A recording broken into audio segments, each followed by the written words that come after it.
22 வயது எனக்கு இருக்கும் போது அப்ப திருமணம் ஆகல. புதிய சபை தொடங்க சர்ச்சை ஒரு புதிய சபை ஆரம்பிக்கிறதுக்கு சர்ச் ஆஃப் காட் சாப்பிடுறது நினைப்பினாங்க. எனக்கு சொன்னாங்க சம்பளம் இல்லை, சம்பளம் உனக்கு கிடையாது, போய் ஒர்க் பண்ணணும். ஆனா நீ போய் ஊழியம் செய்யணும். ஒரு கெட்டிடம் தனி, ஒரு ட்ரம்மும் தெரியும். ஒரு கட்டடம் இருக்கும், ஒரு ட்ரம் இருக்கும்.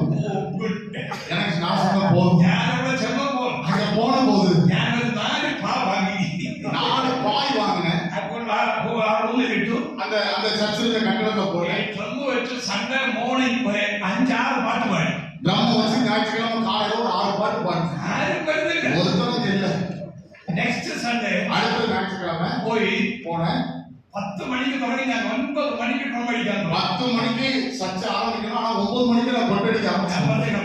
நான் சொன்னேன், ஆண்டவரே இது நிறைய ஆத்துமாக்களை தரணும். இந்த கட்டணம் நிரம்புற அளவுக்கு ஆத்துமாக்கள் இப்படி ஒரு லேண்ட் வேணும், இங்க ஒரு இடம் வேணும், சொல்லி இப்படி ஒரு சர்ச் வேணும், இங்க ஒரு பெரிய சபை வேணும், இப்படி ஒரு சவக்கோட்டம் வேணும், இங்க ஒரு அடக்கல் பண்றதுக்கு ஒரு இடம் வேணும். ஒரு ஆத்மாவும் இல்ல. ஆனா அந்த ஒரு ஆத்மாவும் இல்ல. ஜோம் பண்ணேன், கொட்டடிச்சேன், பாட்டு பாடினேன். எல்லாம் பினிஷ், எல்லாம் ஆராதனை முடிஞ்சிருச்சு. நான் தான் பிரசங்கிச்சு, நானே தான் பிரசங்கம். கேட்கறதுக்கு ஒருத்தர் இல்லை. தூதர்கள்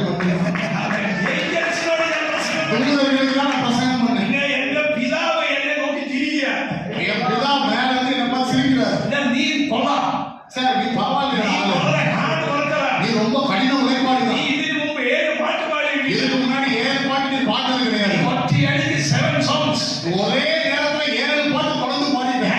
ரூம்ல டான்ஸ் செய்யணும், அந்த ரூம்ல டான்ஸ் ஆடுறேன். அவன் நீ பயங்கர சந்தோஷம், எனக்கு ரொம்ப சந்தோஷம். என்ன எனர்ஜி வந்துடும், என்னுடைய பலம் கூடிச்சு. இதெல்லாம் கோர்ஸ் செய்து வெளியே இறங்கிப்போ எல்லாம் முடிச்சுட்டு நான் கூட்டத்தை விட்டு வெளியே வந்த போது ஒரு குடியாரன் பாஸ்டர் அவன் சொன்னா, பாஸ்டர் இந்த பயங்கர ட்ரம்மடி வெசமா அவன் சொல்ல கேட்டான், பாஸ்டர் இந்த போதையில பாஸ்டர் ஒட்டனையும் பாட்டும் பிரசங்கம் பண்ணி பயங்கரமா இருந்துச்சு, கட்சிக்கு நிறைய பேர் வந்துட்டாங்க. நான் சொல்ல எல்லாரும் வந்து போயிட்டாங்க. நான் கையை பிடிச்சேன்.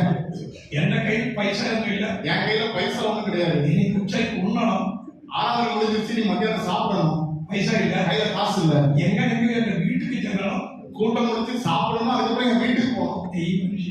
இந்த நபர் என்னோட பாருங்க, இந்த குடிகாரன் என்ன பார்த்து சொன்னான், அத என்ன வீடா? அவன் சொன்னான், பாஸ்டர் தூரத்துல தெரியல, அதான் எங்க வீடு. வீட்டுக்கு வந்து பிரேயர் செய்வோம். நீங்க வீட்டுக்கு வந்து ஜெபம் பண்ண முடியுமா? அங்க போய் ஜெபம் பண்ணேன். அந்த குடி ஸ்டோப் அந்த அன்னையோட குடி இருந்துச்சு. வீட்டுல 5 பேர் உள்ள, அந்த வீட்டுல 5 பேர் இருந்தாங்க. எனக்கு கொஞ்சம் சாப்பாடு